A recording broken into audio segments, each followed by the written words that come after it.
So hi guys, I figured I should do a little intro. So my name is Lawrence Cardenas. I am a yoga teacher based out of New York City, Manhattan to be particular.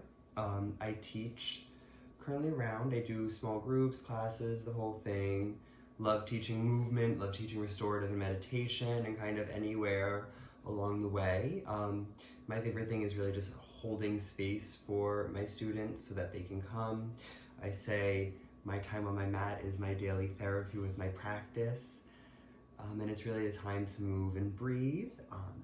So with this, I just wanted to kind of, not get rusty while we're in this quarantine lockdown situation, because I fully believe that we will be back and I will be teaching classes in person soon, but also to give anyone who might be looking for something. One of my teachers, when I started my training, said, yoga is like an ocean.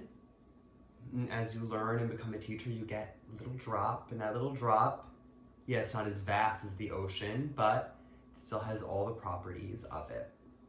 And that was kind of one of the first things when I started teaching. Everyone has kind of a, I call it imposter syndrome. I think everyone calls it imposter syndrome.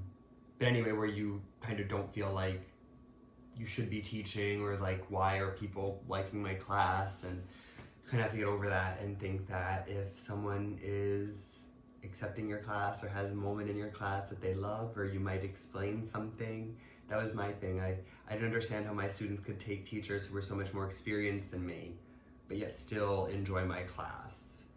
And I just kind of quantified it with, I'm showing them something in a way that they haven't heard it before, or a way they haven't, or today was just the day it clicked, and you know, the sun and the moon were aligned and all that stuff.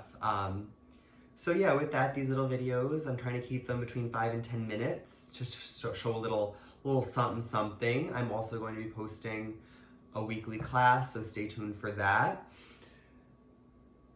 My prep for yoga, I figured I should start there.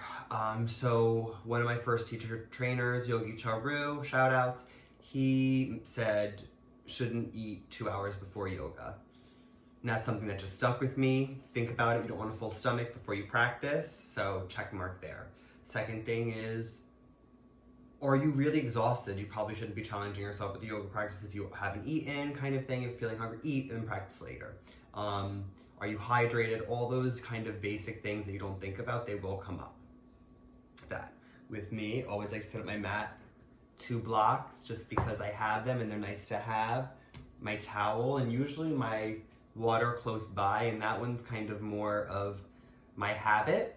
I never really drink while I'm practicing, but I like to have it there. My rules for yoga, there is no rules for yoga. As long as you are being respectful to everyone around you, you're being respectful to your teacher, your space.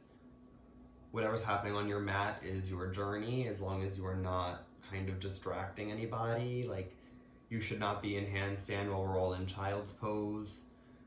If it's the start of class and we're all breathing, that is not the moment for you to be doing something on your own. But within that, if there's a little thing that you can slide it in and it doesn't bother anybody, doesn't distract anybody, go for it. If you need to take child's pose, go for it. I have heard people ask, oh my goodness, my practice is so terrible.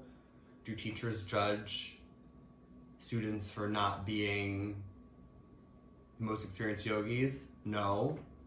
I have seen teachers judge people for doing their own thing, where it has no space.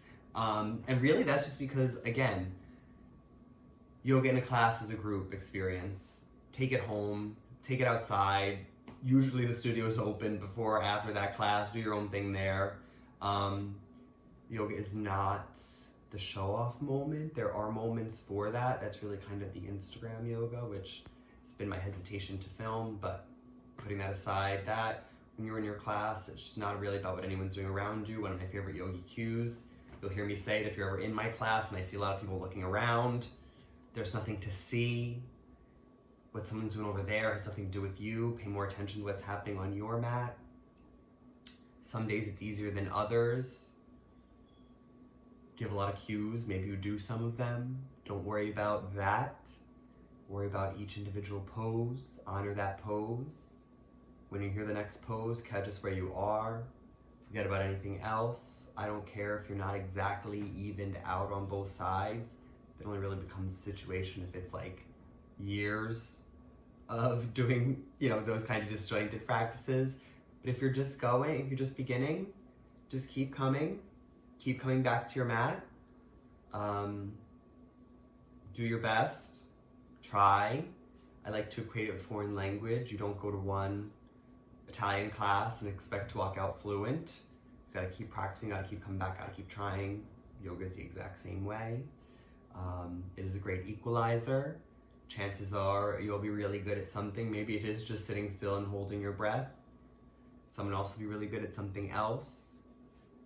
Try to just kind of accept those little things. Breathe, move, have a good time. Try not to let it add stress. De-stress your life. De-stress your life. And then we'll get started. Thank you guys.